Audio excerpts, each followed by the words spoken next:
Vous êtes sur la voie des minorités, bienvenue à suivre l'essentiel de l'information. Ouverture ce lundi 24 juillet à Goma de l'atelier des conversations régionales des gouvernements provinciaux de l'Ituri, Maniema, Nord Kivu, Sud Kivu et Tanganyika. Financé par PNID, l'objectif est de renforcer la coopération par des réponses coordonnées aux problèmes de développement, à l'extrémisme violent et aux défis environnementaux à l'est de la RDC. John Mukengere pour les détails. Pendant 3 jours, les participants à cet atelier vont réfléchir sur plusieurs matières pouvant faciliter le développement interprovincial dans la partie est de la République démocratique du Congo. Ces conversations organisées par PNUD en partenariat avec le gouvernement de la RDC sur financement de la Suède ont tourné pour cette première journée autour des différentes présentations des réalités et opportunités de ces provinces concernées. Dans son mot, les représentants du PNUD a émis le vœu de voir ces assises permettre aux participants de définir de manière claire les opportunités et coopérations à entretenir au niveau interprovincial pour permettre le développement. Ces assises sont organisées afin de permettre et d'offrir un cadre pour les gouvernements provinciaux de pouvoir échanger et discuter premièrement sur les défis de développement propre, sur les défis sécuritaires qui ont une assise qui dépasse les frontières administratives d'une province, mais aussi de réfléchir et échanger sur les défis des changements climatiques ainsi que des catastrophes naturelles. Sans nul doute, les travaux qui vont nous réunir ici pendant ces 3 jours vont nous permettre de pouvoir échanger sur ces différents aspects et de trouver des éléments de réponse et des points de conjonction communs qui vont permettre à tous les intervenants de pouvoir conjuguer leurs efforts pour répondre à ces défis. Le gouverneur du Nord Kivu, le général Constant Ndima, a remercié les partenaires du gouvernement pour cette initiative, tout en appelant les participants au travail pour faciliter et capitaliser ces moments d'échange. J'invite chacun de nous tous à faire preuve d'engagement pour la condition d'un document dans lequel nos différents projets et domaines de collaboration seront clairement identifiés pour répondre de façon durable aux besoins de nos populations respectives. Le vice-ministre du Plan qui a ouvert ses assises a quant à lui appelé les participants à formuler des propositions concrètes et travailler ensemble pour le développement de nos provinces. Je reste persuadé que les partenaires qui nous accompagnent aujourd'hui, et que je remercie en passant, pour ne pas les citer, discuter un seul instant et pour soutenir, sont en tout pour la mise en œuvre des recommandations et conclusions qui seront issues de cette première convocation régionale de province de l'Est du pays. Sur ces journées-là ouvertes et souhaite insister au travail de cette première convocation régionale. Des assises qui vont se clôturer le mercredi 26 juillet 2023 à Goma. La Fosinat Nord Kivu campe sur sa décision de ne pas observer la rentrée scolaire 2023-2024 si le gouvernement congolais ne parvient pas à honorer sa promesse sur leur prise en charge. Dans une interview avec Ornella Wamungu, Baala Chamavu, président de ces regroupements syndicaux des enseignants du Nord Kivu, appelle les uns et les autres à l'unité pour aller au bout avec leur lutte. Baala Chamavu explique depuis Kisantu où les pourparlers avec Kinshasa se poursuivent. Suivez. Depuis Kisantu dans le Congo central. Ce message, je vais parler à tous les camarades enseignants de la province du Nord Kivu en ce qui concerne ce que nous faisons ici. Chers camarades enseignants, ici là où nous sommes, l'air est très grave. Nous avons bloqué les activités parce que nous avons demandé au gouvernement congolais de nous fournir les listings qui intègrent les enseignants NI et les enseignants NP pour cette paye du mois de juillet, mais aussi de voir la prime de la gratuité dans les états liquidatifs de la paye. Chers camarades enseignants, nous vous demandons à l'unité nationale. Nous vous demandons de rester soudés parce qu'aujourd'hui, c'est maintenant ou jamais. seule la lutte libère. Si le gouvernement congolais ne répondait pas à toutes nos revendications, nous n'allons pas observer la rentrée scolaire. Les élections de décembre 2023 en RDC continuent à créer des controverses au sein de la classe politique congolaise.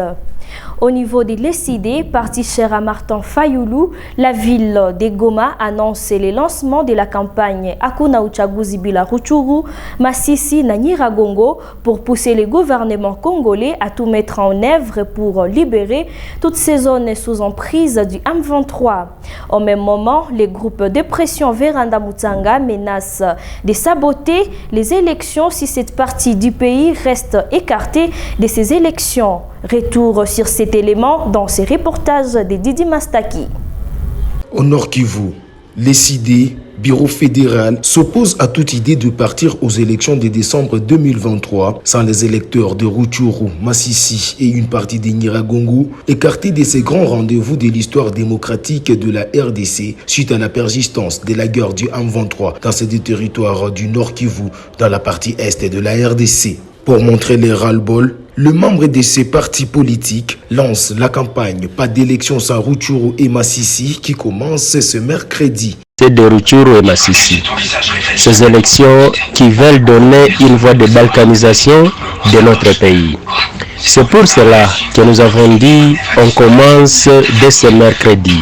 Dans une matinée politique que nous allons tenir à l'intention de nos camarades de la population de Goma, qu'il n'y aura pas élection sans Rutshuru, sans Masisi, pour éviter la balkanisation de ce pays.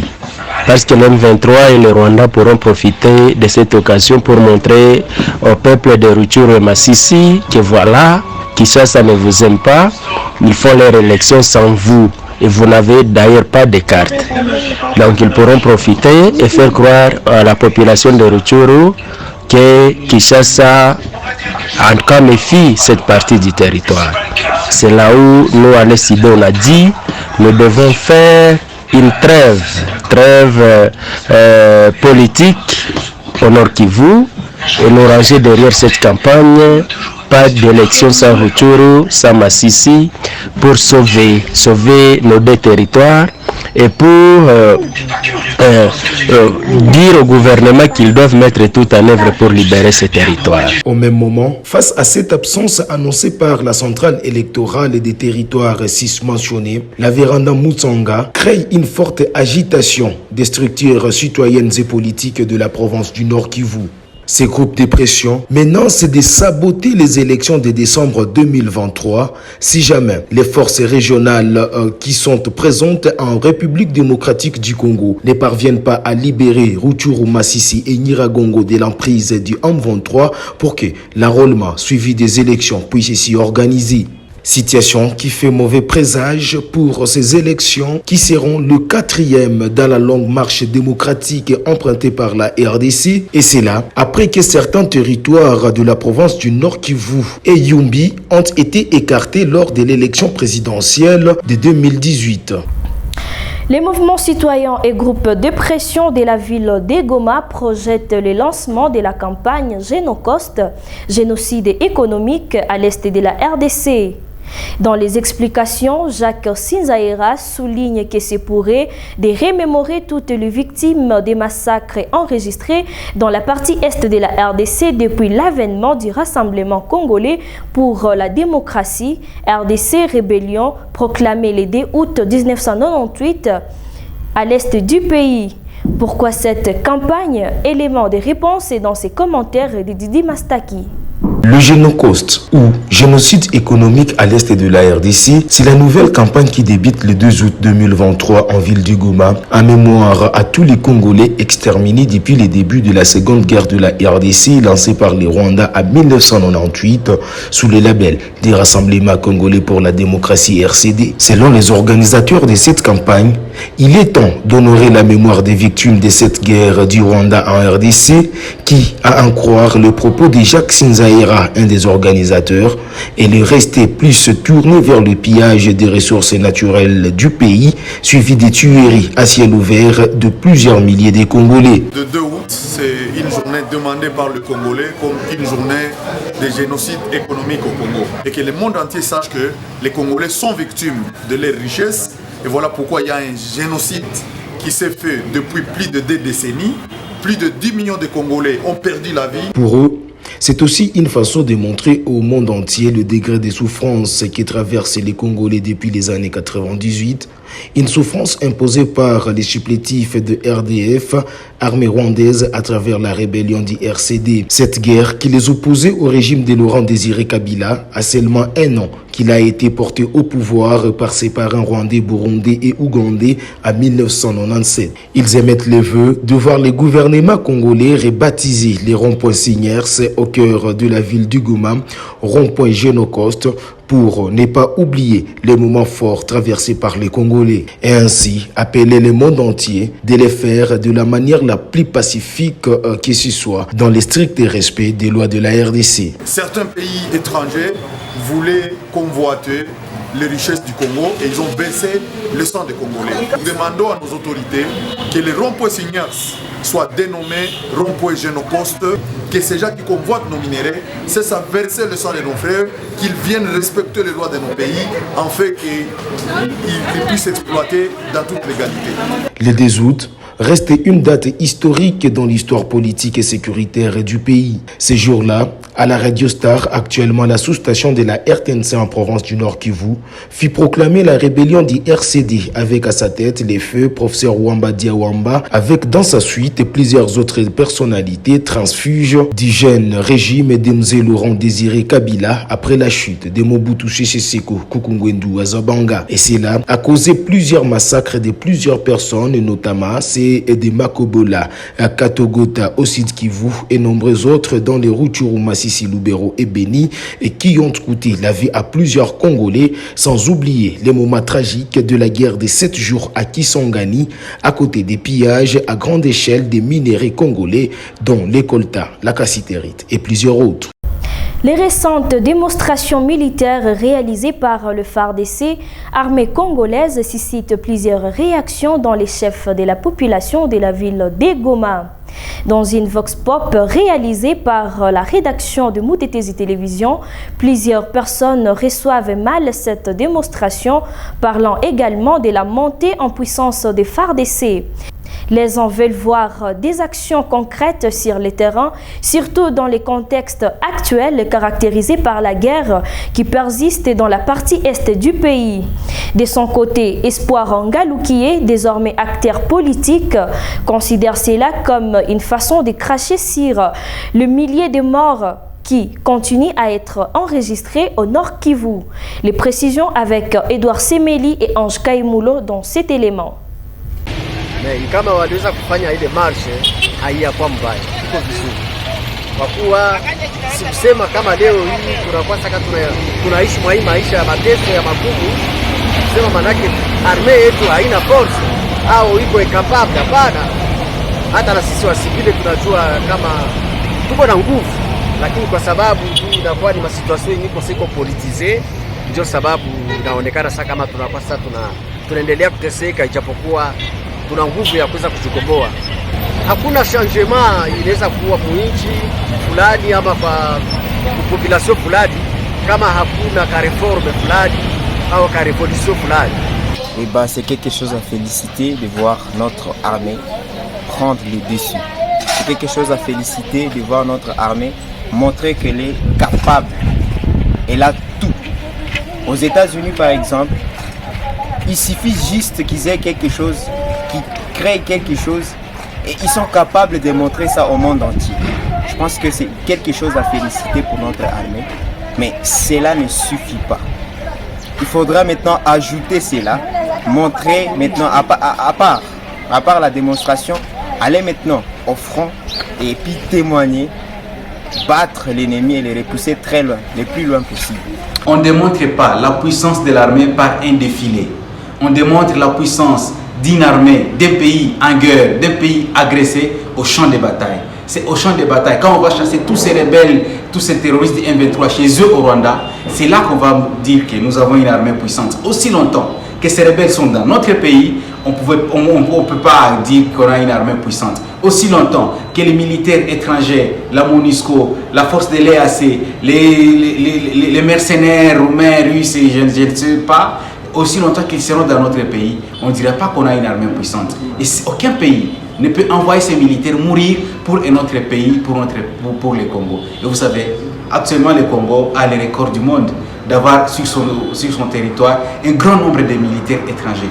Il y a les Malawites, les Tanzaniens, les Sud-Africains, les Indiens, les Pakistanais, les Uruguayens, les Sri Lankais, les Bangladais, il y a les Burundais, il y a les Kenyans, il y a les Ougandais, il y a des Rwandais qui sont avec les M23. Il y a plusieurs militaires étrangers dans notre pays. Et là, je ne parle pas d'autres formateurs, d'autres grands officiers dans la MONUSCO qui sont des Marocains, des Chinois, des Français, des Brésiliens. Et en fait, ça fait très mal. Ça fait très mal de voir les autorités qui ne se soucient pas de la protection des populations, mais elles se soucient de leur propre protection. Aussi longtemps que leur pouvoir ne sera pas menacé, et peut-être ils ne se sentiront pas être menacés comme la population l'est aujourd'hui. Et ceux-là qui meurent, ce sont des humains comme eux, comme leurs femmes, comme leurs enfants. Celles qui sont violées, ce sont des femmes comme leurs enfants, comme leurs filles, comme leurs mamans. Et aussi longtemps qu'ils prendront ces gens comme des statistiques, la situation continuera. Mais nous ne devons pas leur permettre que ça puisse continuer. Les conditions sanitaires restent précaires dans plusieurs villages du territoire des Béni, en province du Nord Kivu.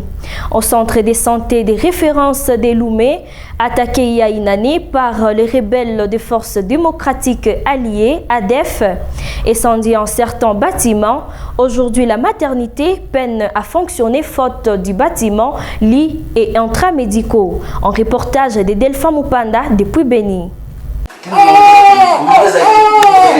À l'entrée du bâtiment servant de maternité, des couloirs et chambres sont bondés de matelas à même le sol, des femmes à l'attente d'accouchement, des accouchés, même par césarienne, ainsi que leurs bébés sont mêlés dans un même endroit, salis ni moustiquaires pour leur protection contre les anophèles et des microbes, s'inquiètent vouloir anoirité, une accouchée par césarienne. La guerre était arrivée jusqu'ici. Ils ont incendié la maison, les lits, les tables, tout était brûlé. J'ai accouché par césarienne. Je suis par terre. Ceux qui ont accouché sans problème et les femmes en attente sont rassemblées. Nous n'avons pas de lits, de tables, de moustiquaires. Nous sommes dans de mauvaises conditions. Ça ne nous réjouit pas.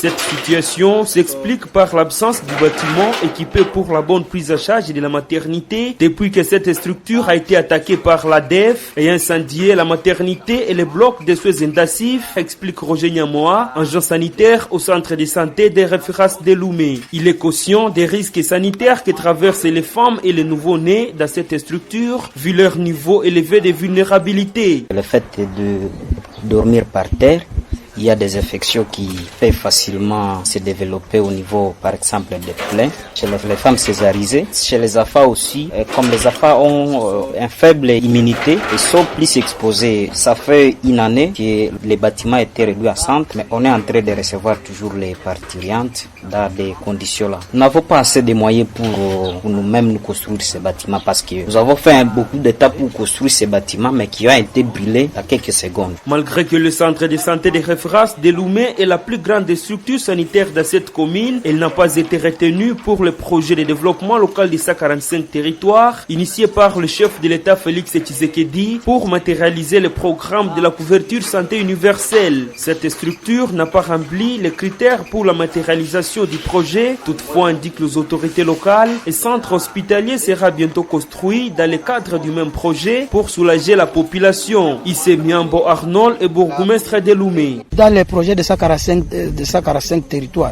il n'y a aucun critère qui a été accepté pour que l'on puisse construire là-bas. Nous sommes déjà sélectionnés pour la deuxième vague qui va aussi nous construire notre centre hospitalier Loumé, bâti sur le sol de l'État pour essayer de soigner en qualité notre population. Le centre de santé de référence de Loumé avait été attaqué par l'ADF en juillet 2022. Au total, 14 civils avaient été tués dans l'entité, parmi lesquels une infirmière et des malades, incendiés dans le bâtiment après un pillage systématique. Page noire et dans ce journal, le célèbre artiste et comédien de la ville de Goma, Wandouma Bessana Jean, a été amené à son dernier demeure le samedi 22 juillet 2023. Accompagné par une foule immense des Gomatraciens, le regret Bwanakopo a laissé plusieurs personnes consolées et sous une forte émotion. L'auteur de la célèbre phrase Kopo Ok s'était éteint le mardi 18 juillet 2023. Ange Kaimoulo revient sur cette cérémonie funèbre. Suivez. Ils sont partis de la morgue de l'hôpital général, passant par la salle Tam Tam, pour donner les derniers hommages artistiques à Bwanakopo, puis les tours de la ville de Goma pour honorer sa mémoire avant de se rendre au cimetière Makao où il reposera désormais éternellement.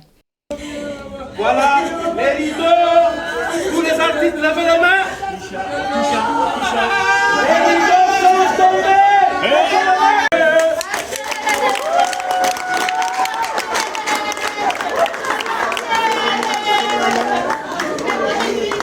Au cimetière Makao, plusieurs personnes ont donné leur témoignage en mémoire de l'illustre disparu, dont sa famille artistique, qui a constaté une perte énorme dans les secteurs artistiques de la ville de Goma. Nous, artistes, comédiens, cinéastes, musiciens, danseurs et autres, pour cette disparition physique. Physique parce que tu vivras au travers tes œuvres, tes scènes, ton style exceptionnel scénique. De ton vivant, tu ne voulais pas des longs discours. C'est d'ailleurs pour cela que tu disais Kata Kapitula Baba. De ton vivant, tu ne voulais pas emprunter des longs chemins. C'est pourquoi tu préférais dire Moussé Akemba, Goma te pleure, les artistes te pleurent, nous te pleurons. De M. Wandouma Bessana Jean dit Bwanakopo laisse un grand vide irremplaçable dans la comédie gomatracienne en particulier et congolaise en général. Cette voix comique, auteur de la célèbre phrase Kop Ok, reste dans les mémoires des gomatraciens, mais cet artiste reste un monument vivant au travers son chef-d'œuvre, laissé dans le monde des vivants. Son décès est survenu ce mardi 18 juillet 2023 à Goma, suite d'un accident vasculaire cérébral. Que son âme repose en paix. Nous recevons dans ce journal le chef de la division de la jeunesse au Nord Kivu, Gekibirando Ole. Il nous donne les attentes de la population de Goma sur les assises des gouverneurs de l'Est de la RDC qui se tiennent dans la capitale provinciale du Nord Kivu.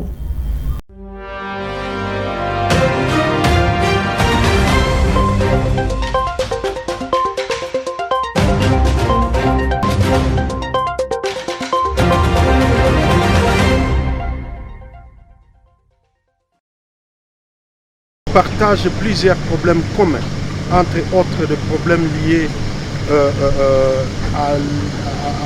à la faiblesse de l'autorité de l'État, mais également les problèmes liés à l'extrême violence qui se manifeste dans la région, mais aussi des problèmes de développement. Alors donc le fait de penser à des réponses coordonnées pour faire face à toute la problématique telle que posée ne peut que nous réjouir.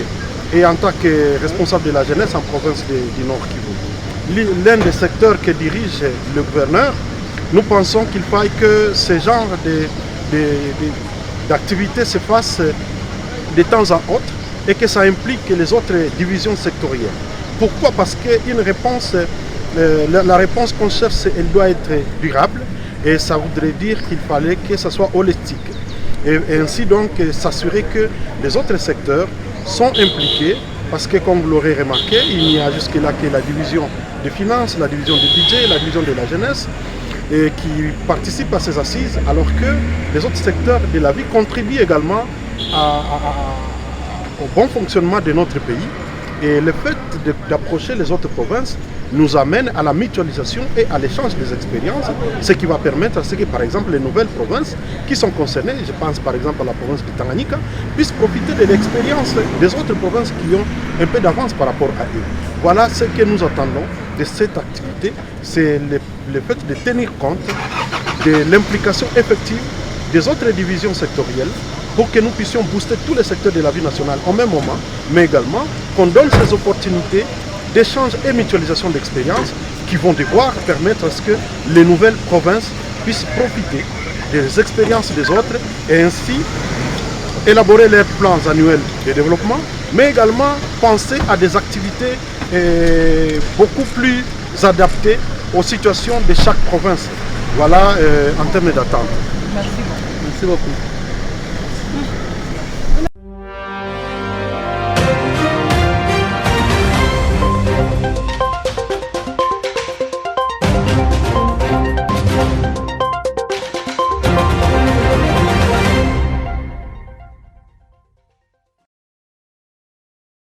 Fin de cette édition du journal sur Moutitesi Télévision. Merci de nous avoir regardés. Bonne suite des programmes.